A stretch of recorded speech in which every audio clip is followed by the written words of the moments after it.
업무지역으로 지금 넘어왔어요, 이제. 기업공사의 업무지역인데, 요거는 뭐 출제는 잘 안 합니다.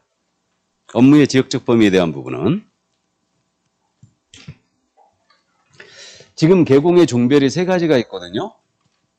공인인사인 기업공사, 법인인 기업공사, 중개인이 계시거든요. 이들의 업무지역을 따져보는 거예요. 그럼 공인인사인 기업공사와 법인인 기업공사, 분사무소 당연히 포함이고요. 이들에 대해서는 업무지역을 제한하는 규정이 없어요. 업무지역 제한 규정이 아예 없다.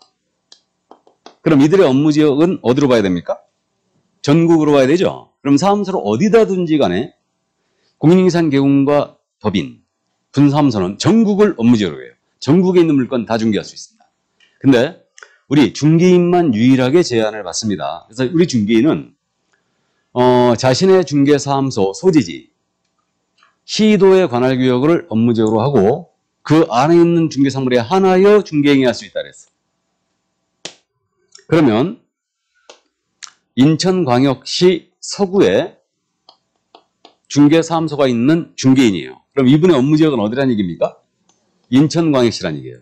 그럼 인천 시내 물건만 중개할 수 있고 서울에 있는 물건, 경기도에 있는 물건 중개할 수 없습니다. 그래서 이게 원칙이에요. 자신의 사무소 소재지 시도가 업무지역이다. 중개인은. 자, 근데 이에 대한 유일한 예외. 지금 인터넷 시대거든요. 이 중개인께서 부동산 거래 정보망이 있어요. 인터넷을 통한 거래 시스템인데 여기 정보망에 가입을 해요. 가입을 하고 오늘 정보망 강의 나갑니다. 정보망에 가입을 하고 이 가입한 정보망을 이용을 합니다. 이용을 하되 이 정보망에 공개된 물건들 있죠. 공개된 물건에 대해서는 업무지역 외의 것이라도 중개할 수 있어요. 이게 유일한 일이다. 그럼 세 가지를 다 충족해야 됩니다. 중개인이 부동산 거래망에 가입을 하고 이 가입한 정보망을 이용하고 여기에 공개가 돼 있다면 업무지역 외의 것이라도 중개할 수 있다. 그럼 여기서 주의할 점은요. 중개인이 부동산 거래망에 가입을 하면 이 중개인 업무지역은 즉시 전국으로 확대된다. OX, X. 업무지역의 확대란 있을 수 없다. 이게. 그럼 중개인이 소속 공인인사를 고용했어요. 소공사를 고용한 때는 이 중개인 업무지역은 전국으로 확대된다. OX, X. 업무지역의 확대란 있을 수 없다. 위에만 인정합니다. 그래서 정보망에 가입을 하고 이를 이용한다면 이 정보에 공개된 물건은 업무지역 외의 것도 중개할 수 있다. 여기까지. 그럼 중개인이 업무지역을 위반하면 어떻게 되느냐? 중개인이 업무지역을 위반하면 이때는 업무정지다. 자, 중개인이 업무지역을 위반하면 뭐라고요? 업무정지. 업무정지 처할 수 있다. 자, 그래서 여기까지고요. 그러면 요 중개인에 대해서는 업무지역 제한을 하고 있다는 점 이해두시는데 여기서 참고 우리 중개사무소 이전을 방금 전에 봤거든요. 우리 중개인께서는 자신의 업무지역 내에서만 중개사무소를 이전할 수 있다. 아니다. 중개인도 전국 어디로든 이전할 수 있다. 전국 어디로든 이전할 수 있다. 맞죠? 중개인도 전국 어디로든 갈 수 있어요. 이전은 어디로든 할 수 있습니다. 그럼 중개인이 시도를 달리하는 사무소 이전해버리면 업무지역에 변경이 일어나죠. 그래서 중개인이 불만이 없는 거예요. 그럼 중개인은 서울에 있는 물건 지금 여기 서구에 있다면 서울에 있는 물건 중개 못하잖아요. 그럼 서울 물건을 의뢰받았다. 한강변 거를 좀 구해달라. 의뢰받았어요. 그럼 중개해야 되죠. 어떻게 하면 되겠어? 서울로 잠깐 사무소 이전하고 중개하고 다시 오시면 되죠. 이게 이제 메뚜기 중개인 아닙니까? 근데 중개인이 그렇게 하겠어요? 안 하겠어요? 절대 안 하죠. 중개인 마지막 탄생이 언제였다고? 89년도 12월 31일. 1989년도 12월 말이었어요. 그럼 90년 이후에는 탄생이 안 됐다는 얘기죠. 그러면 89년도 12월 말에 중개인이 되셨어요. 지금으로부터 몇 년 전? 30년 전이에요. 그럼 그때 당시에 미성년자가 20세였으니까 막 미성년자 벗어나갖고 중개인이 됐다. 그럼 30년 더하면 지금 현재 중늙은이 돼 있죠. 어쨌든 그래서 중개인 나이가 많습니다. 그렇기 때문에 현재 사무소로 뭘 이전해 그냥 하지. 중개인 업무지역 위반은 뭐라고? 업무정지. 조용히 중개하고 걸리면 업무정지 먹고 쉬면 되지 뭐. 그죠? 기록도 없어 죽겠는데 일단. 그럼 되지 뭐가 걱정이에요. 자, 그래서 어쨌든 여기까지 중개인 이해해 주시고요. 그 휴업기간 중에 중개사무소 이전할 수 있나요? 휴업기간 중에도 사무소는 유지해야 됩니다. 그러면 사무소 싼 데로 옮겨놓을 수 있겠죠? 근데 업무정지 기간 중인 자는 다른 중개사무소로 이전할 수 있어 없어요? 없습니다. 그래서 이 정도. 자, 그래서 중개인에 대한 내용 여기 있는데 여기 마지막 이거 그 교재에도 지금 손가락질하고 있는데 중개대상물의 범위에 대해서는 종별에 따른 제한이 없다 그랬죠. 차이가 없다 그랬어요. 이게 뭔 얘기냐면 이거를 최근에 한번 물어본 적이 있는데 중개대상물 범위에 대해서는 종별에 따른 차이가 없습니다. 업무지역 제한만 하고 있는 거예요. 착각하시면 안 되는데 우리 인천광역시 서구에 사무소를 두신 중개인이에요. 그럼 인천시가 업무지역 아닙니까? 그럼 인천시 내에 있는 물건이라면 이 물건이 토지든 건물이든 임목이든 공장재단이든 광업재단이든 중개인도 모두 중개할 수 있죠. 그러면 중개대상물의 범위에 대해서는 종별에 따른 차이가 없어요. 이해되시죠? 그래서 이제 이 정도 감만 잡아두시기 바랍니다. 자, 그럼 이제 그 밑에 겸업으로 내려갑니다. 그럼 지금 겸업은 출제 빈도가 27일 제외하고 28, 29, 30, 31에 매회 출제하고 있죠. 그래서 이 겸업에 대해서는 매회 현재 출제한다고 보시면 돼요. 그래서 반드시 이 겸업을 암기를 꼭 해두셔야 됩니다. 그러면 지금 개공의 종별이 역시 세 가지가 있잖아요. 이 세 가지 종별에 따른 겸업 제한을 잠깐 따져보는데 이 겸업의 문제는 그겁니다. 내가 중개사무소에 열어놓고 또 다른 업무를 할 수 있느냐. 그러니까 중개업 외에 또 다른 업무를 할 수 있을까. 이게 바로 겸업에 대한 문제예요. 그러니까 내가 중개사무소에 열어놓고 슈퍼마켓도 할 수 있느냐. 회사에 출근할 수 있느냐 문제가 겸업이다. 이거하고 혼동하시면 안 되는 게 우리 이중소속이 있지 않습니까? 이중소속은 전면금지했죠, 이거. 이건 2개 이상의 중개사무소에 근무하는 게 안 되는 거죠. 이건 전면금지했고 겸업은 내가 중개사무소로 놓고 다른 업무를 더 할 수 있느냐, 식당을 더 할 수 있느냐, 문방구 더 할 수 있느냐 문제예요. 이게 바로 겸업이다. 그래서 각도가 전혀 틀리다는 걸 이해해 두시고요. 그럼 종별에 따른 지금 겸업의 범위가 어떻게 되냐면 공인인상개업공사와 우리 중개인입니다. 이들에선 원칙적으로 겸업 제한 규정이 없습니다. 이들은 겸업 제한이 없다. 그러니까 개인에 대해서는 겸업 제한 규정이 아예 없다는 얘기예요. 그럼 능력이 다면 얼마든지 겸업이 가능하다는 얘기죠. 다만 중개인은 경공면무가 허용이 안 돼 있죠. 그래서 공인인상개업공사나 법인에 대해서는요. 경매, 공매 부동산에 대한 권리분석 및 취득의 알선, 입차 신청 대리를 다 할 수가 있는데 중개인은 자격증이 없죠 지금. 그러니까 중개인한테는 경공매 업무를 허용 안 했어요. 이렇게 됩니다. 그래서 명심할 게 처음 들으신 분은 법인이 아닌 개공입니다. 개인에 대해서는 겸업 제한 규정이 있다 없다? 없다. 이걸 꼭 외우셔야 돼요. 그러니까 시험에서는요. 공인인상 개공이나 중개인은 요런 업무를 할 수 있다라고 냈지 않습니까? 그럼 이 지문은 일단 O다 X다. 일단 O예요. 이해하셨죠? 자, 그래서 그 점 이해하시고 다만 참고. 지금부터는 지금 참고사항입니다. 시험에는 이걸 물어볼 일이 없고요. 시험에서는 중개인은 경공매에 불과하다는 것만 기억하고 있으면 돼요. 그럼 지금부터는 참고인데 개인이 겸업 제한이 없지만은 이게 특별히 법에서 금지하고 있다. 그러면 법에서 금지하고 있다면 겸업 제한을 받는다고 봐야 되죠. 그러면 대표적으로 법에서 금지하는 게 뭐냐면 우리 법에서 금지하는 게 있어요. 우리 법에서 우리는 중개대상물에 대한 매매업 같은 건 할 수 있어요? 없어요? 없어요. 중개대상물 매매업은 첫 번째 금지행위예요. 그러니까 이건 할 수 없습니다. 우리 법이 직접 금지하고 있고 그다음에 공무원법에 의해서 지방공무원이나 공무원법이나 국가공무원법에서 공무원이 신분을 가진 분은 영리행위 종사 금지되어 있거든요. 그러니까 공무원 신분을 가진 분은 중개사무소에 넣을 수 있다 없다? 안 된다. 이거는 당연히 안 되는 거고. 그 다음에 이제 우리 중개인께서는 경공매 안 된다는 거 말씀드렸어요. 그래서 이건 법에서 명문으로 지금 금지하고 있는 거예요. 그래서 중개인께서는 경공매 업무를 수행할 수 없다. 경매부동산 권리분석 취득에 앞선 입차 신청 대리 같은 건 안 됩니다. 중개인은. 자, 그럼 이건 법에서 명문으로 금지하고 있는 거고 해석상 내재적 한계도 있다라고 해석을 하고 있어요. 그러니까 내재적 한계라는 게 뭐냐면 등록증이나 자격증에 양도대여에 해당될 정도의 겸업은 안 된다고 보고 있어요. 이것의 대표적인 예가 바로 그거예요. A가 중개사무소 열었거든요. 근데 본인은 열어놓고요. 회사의 주관에 상근적으로 출근해버리는 거예요. 이거 이 정도의 겸업은 된다 안 된다? 이 정도의 겸업은 안 돼요. 왜? 등록증 양도대여에 걸리기 때문에. 그러면 중개사무소를 여신 개공께서 자격증을 거신 개공께서 사무소 회사에 나갔습니다. 그러면 손님이 찾아왔어요. 의뢰인이 왔을 때 업무를 소속이나 중개보조인 수행할 수밖에 없죠. 그러니까 우리 개공께서 이들한테 등록증이나 자격증을 대여한 것이다 볼 수밖에 없다는 얘기예요.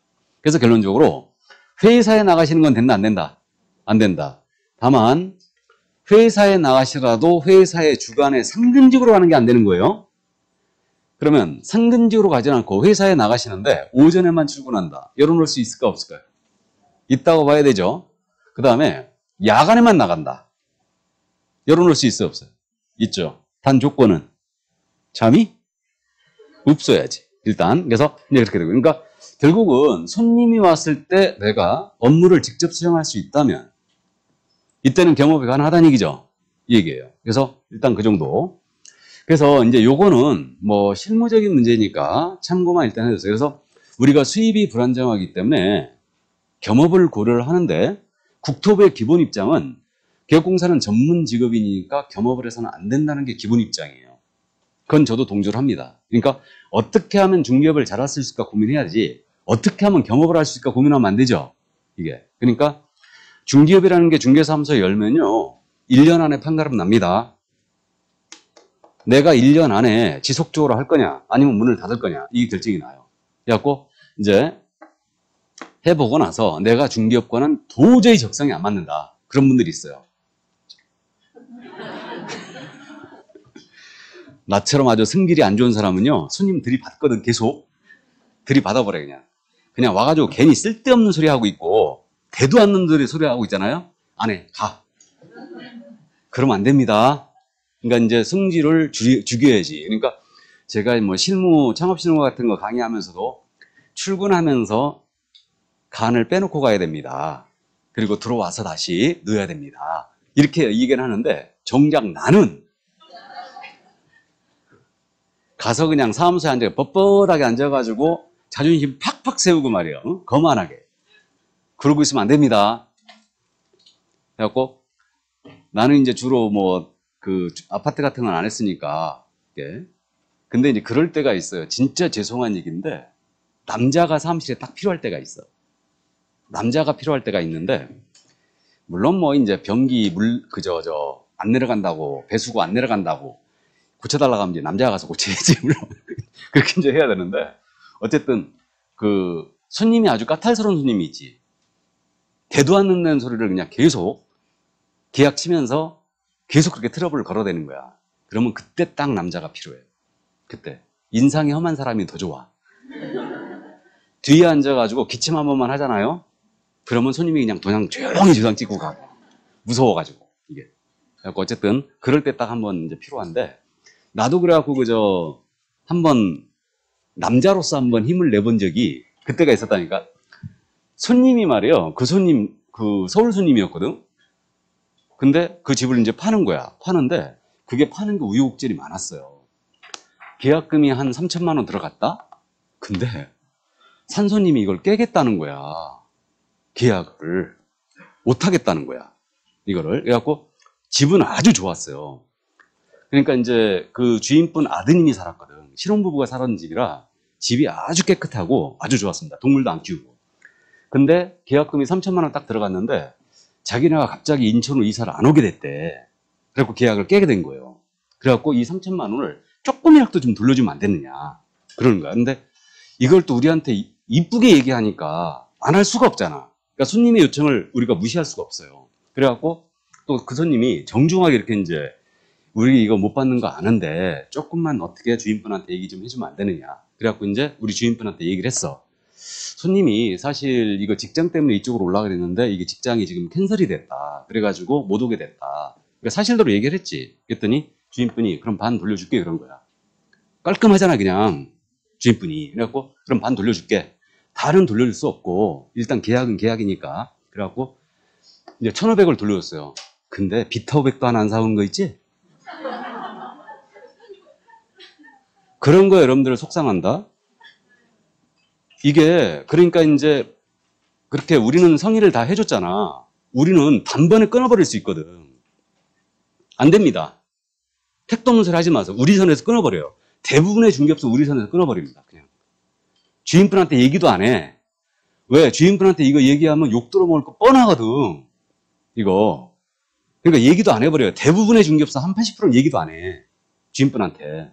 조금이라도 좀 돌려달라. 얘기도 안 합니다. 택도 없는 소리 하지 말라고. 끊어버리거든. 근데 우리는 욕을 먹을 각오를 하면서 얘기를 했잖아. 그리고 반이나 돌려줬잖아. 그러면 500원짜리 비타 500 하나 사봐야지. 그죠? 그게 사람 사는 정한이야. 이게.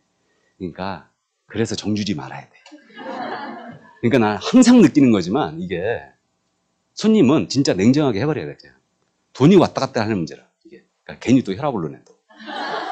그래갖고 어쨌든 그래갖고 이제 했다. 그래갖고 이제 1,500여 원은 지금 위약금으로 몰수했잖아. 일단. 그리고 다시 이제 계약을 진행시켰죠 우리가. 다시 계약을 시켜갖고 이제 계약을 하게 됐어. 했는데 아니 여기 붙박이장이 하나 있었거든. 붙박이장이. 작은 방에. 안방에 붙박이장이 있는 게 아니고 작은 방에. 그게 이제 이렇게 붙박이장 하나 있었는데 아니 계약하는데 주인분이 이걸 떼가겠다는 거야. 이거를. 그래갖고 계약서 둘이 이제 앉아갖고 쓰고 있는데 옥신각신하더라고 떼가니. 많이 그러니까 이제 사는 쪽에서는 아니 붙박이장을 그 떼가면 거기 도배 다시 해야 되고 엉망되는데 그거 어떡하냐고. 완전 새 집이었거든. 그냥 다 새거였거든. 신혼부부가 2년만 딱 살아가지고. 그래갖고 어쨌든 떼어왔다는 거야. 이게 조율이 안 되는 거야. 그래갖고 내가 뒤에 앉아서 듣다가 딱 일어서갖고 사장님 붙박이장 그거 떼가시면 붙박이장 값 주고 가시라고. 그거 떼가시려면. 왜 그러냐면 이건 당초에 그 시설에 들어가 있지는 않았지만 만약에 사장님이 이걸 떼갈 의향이었으면 분명히 우리한테 얘기를 했어야 된다. 그럼 브리핑을 할 때 이 붙박이장은 제외라고 브리핑을 했을 거다. 근데 손님 아무 얘기 안 하고 이제 와서 이걸 떼간다고 한다면 이거 어떻게 하느냐. 이게 뭐 그 버티칼처럼 띄었다 붙였다 하는 거라면 띄어드리겠다. 근데 이거를 띄어버리면 이 벽이 엉망이 되는데 이거는 아니다. 정 띄어가시다면 이 계약 깨라 그냥. 이거 돌려주시고 없는 걸 해라. 인상 빡 쓰면서 내가 인상 쓰고 하면 차갑죠 되게.